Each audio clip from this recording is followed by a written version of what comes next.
আপনার স্যার বলছে যে উনি ছাত্রলীগের ওসি। কোন স্যার বলছে এটা? দপ্তর স্যার বলছে, কোন দপ্তর? বিএনপির দপ্তর স্যার বলছেন।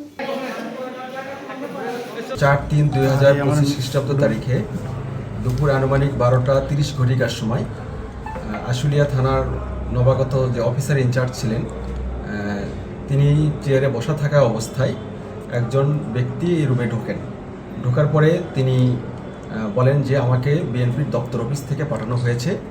তারপরে কিছু সাংবাদিক তাকে জিজ্ঞাসা করে দপ্তর অফিসে আপনার পোস্ট কী, তখন তিনি বলেন যে আমি ওখানকার পিয়ন।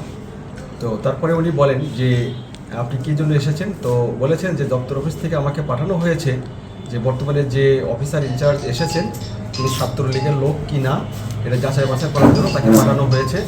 এবং এটা নিয়ে অফিসার ইনচার্জের রুমে একটা বাক বিতণ্ডা শুরু হয়ে যায় এবং বাক বিতণ্ডা থেকে সেটা মানে সারা দেশে এটা ভাইরাল হয়ে যায় যে অফিসার ইনচার্জের রুমে ঢুকে এক জনৈক ব্যক্তি বিএনপির পরিচয় দিয়ে এরকম একটা করবে। তো এই বিষয়টা আমাদের ঢাকা জেলা পুলিশের সুযোগ্য পুলিশ সুপার স্যারের নজরে আসে এবং তিনি সার্বিকভাবে নির্দেশ প্রদান করেন যে যে করে হোক এই দুষ্কৃতকারীকে গ্রেপ্তার করতে হবে।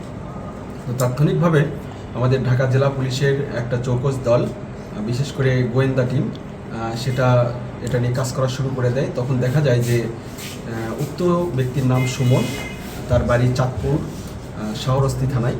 তো সে এই এলাকায় থেকে ওই ঘটনার পরেই সে এখান থেকে পলাতক হয়ে চলে গেছে। এরপরে বিএনপির পার্টি অফিসে খোঁজ নেওয়া হয় যে এরকম কোনো ব্যক্তি আছে কি না।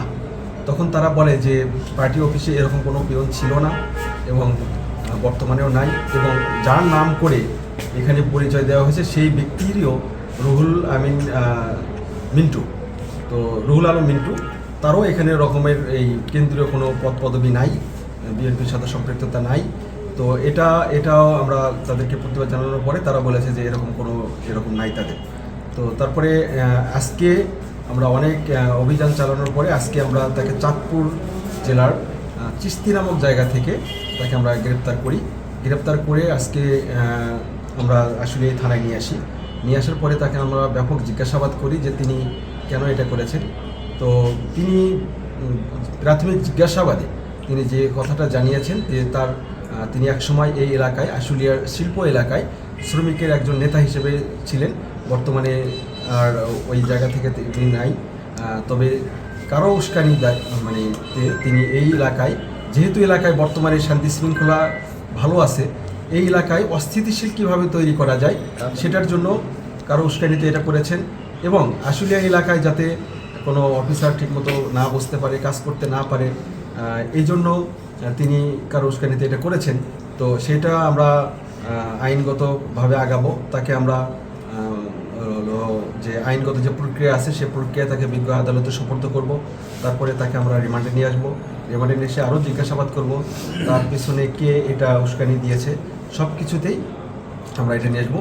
কারণ বর্তমানে পুলিশ যেভাবে আগানোর চেষ্টা করছে এবং এটা পুলিশকে বিতর্কিত করার জন্য যে অপচেষ্টা যারা চালাচ্ছে তাদেরকে কখনো ছাড় দেওয়া হবে না এবং পুলিশ তার নিজস্ব গতিতে আইন নিয়ে কাজ করবে এবং এটা নিয়ে সামনের দিকে আগাবে। মাঠের অলরাউন্ডার আমি, আর ঘরের allrounder Tylox. Tylox toilet cleaner, clean মানেই টাইলক্স।